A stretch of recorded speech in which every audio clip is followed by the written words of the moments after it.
વડોદરા જિલ્લાના સાવલીની નર્મદા કોલોનીમાં જર્જરિત ઇમારતોને લઈને સ્થાનિકોમાં ચિંતા વ્યાપી છે। નર્મદા નિગમ હસ્તકની વર્ષો જૂની બહુમાળી ઇમારતો હાલ ખંડેર હાલતમાં પહોંચી ગઈ છે। ઇમારતોની આસપાસ રહેણાંક વિસ્તાર હોવાના કારણે રહીશોમાં ભયનો માહોલ જોવા મળી રહ્યો છે।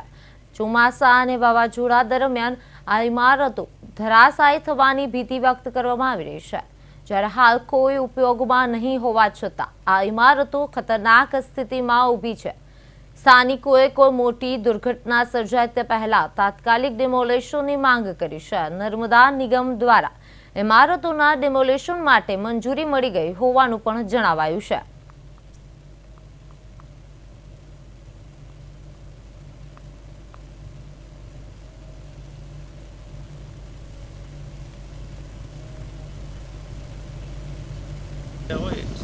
सरकारी जो वेबसाइट है एना पर जोया देवा है एमा जो ऑक्शन में आवशे तो ए बी डिमोलिश काम भी चालू थी जशे।